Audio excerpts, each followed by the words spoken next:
a very big problem too.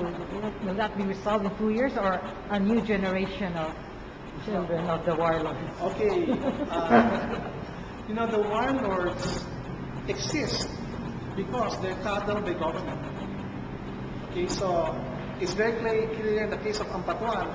That's why the royal government is dropping Ampatuan like a hot potato.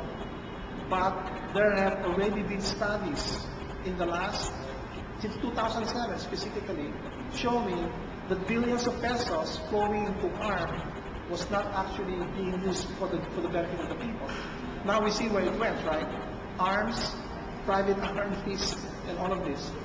Now, the government has not had the political will to dismantle private armies because they use these private armies of traditional politicians for political reasons. Now, this is the advantage of an independent candidate, like myself. There are no backing of any political army. I'm actually going to dismantle the warlords, the private armies, and I think if we put the full brunt of the armed forces and police and so on, discipline way, we can dismantle the private armies in less than 2 years. Many of the problems that seem impossible is because the people on top have actually created and worsened the problem. This is the real problem. Smuggling is a problem because their top government people are smugglers. So, when we set up a new government, from the office of the president, the cabinet secretaries, and 3,000 or 5,000 other government leaders that will be appointed, you just appoint them on the basis of integrity, track record, the same thing, the vision, you multiply it there, and be very strict. If they go towards the traditional way, they're going to be removed from office, even if they're friends. So I think it's doable in less than 2 years because the moment the military will really run after criminal elements. And by the way, 90% of the military are really disappointed with the royal government. That's why she will be playing with fire if she declares martial law. So this is what I'm saying. The moment there is a real demonstrated political will to change the system, it will send signals and ramifications, and we can dismantle them. Remove the traditional private armies, the traditional politicians will be vulnerable. Okay? Because they've only been able to abuse because they have an army, private army, to reinforce against retaliation. Yeah, Jane? Okay, we'll proceed to another I have a follow-up question. Yes. How do you propose to deal with Abu Sayyaf? Because when GMA started her term, she was already very strong and said that she would destroy the Abu Sayyaf and all that. And she's ending her term and they're still there. How do you plan to deal with them? Number two, since you brought up GMA, how do you also plan to deal with her if she is elected as a congresswoman? Okay, thanks for the question. First, Abu Sayyaf. I will not tolerate any form of terrorism in the Philippines. And therefore, all military elements that are coddling a few hundred rebels are going to be dispatched. They're going to be disciplined or removed from office because the Abu Sayyaf, from our connections in Mindanao, could not really flourish if they did not have the support of the military, some rogue elements in the military. That's why they're able to continue. And many of the Muslim leaders in Mindanao tell us that the Abu Sayyaf is not Islamic. This is not a Muslim group. They're in total violation of the Quran. They're a disgrace to Islam. So their cover that they are religious warriors, jihadists, is just branding and it's a useless cover for crime and terrorism. We will send feelers to Abu Sayyaf to disarm because we are going to address the radical poverty that created Abu Sayyaf. The radical poverty and injustice, some of the historical injustices that created the Abu Sayyaf. So, and then in connection, let's finish answering the question, how will we deal with GMA?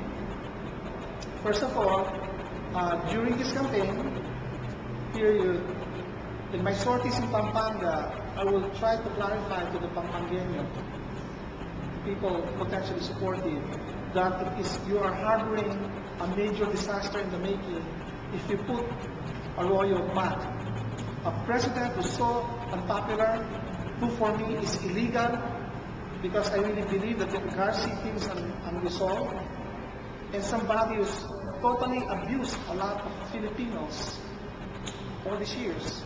If you go to elect another person like that in office, there's something wrong, really wrong with your brain, or wrong with your own love for this country. How can you allow somebody to get re-elected whose clear intent is to then capture power again as Prime Minister in the attempt to change the Constitution to a constitutional assembly? It's very clear. That's the reason why she's running.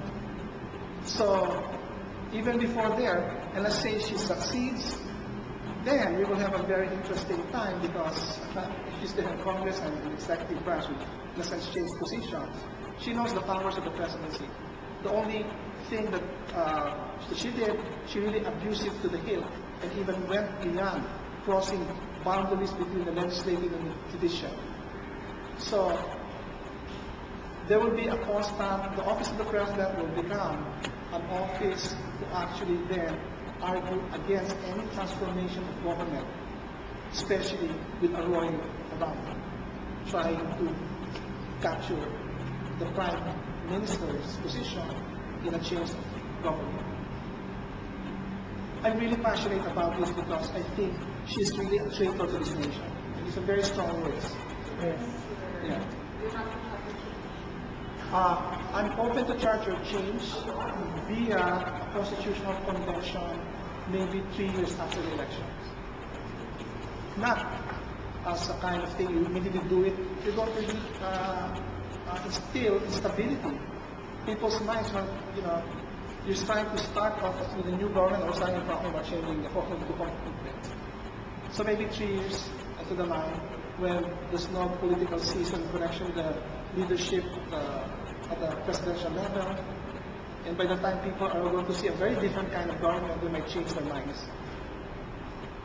But maybe only require changes in very specific areas. Why do you want to change it? What is wrong with the presidency? So, for example, I think the office of the president has too much powers. So I'm going to be in a kind of position where I will actually try to reduce those powers of influence so that the kind of influence that GMA has had will not happen again. On the other hand, we also have to introduce the notion of the responsibility of a local government unit to the larger whole, finding a proper balance between the sense of a nation state, a nation good, and sense of the control. For example, the control of funds. I don't think it has to pass through the office of the president. The internal revenue allotment is being now used as a form of control. That's just one concrete example. Those funds should go directly, without any question, to the local government unit, and to extract accountability there, we should make sure that mayors are also accountable for those funds. So there's a kind of check and balance. But to use that as the control of what she did for all these years, you notice the Garcia crisis, the only support she got were from the elected mayors because she controlled the IRA. I just want to ask this question because it's being used as a campaign line for some candidates. What is being used?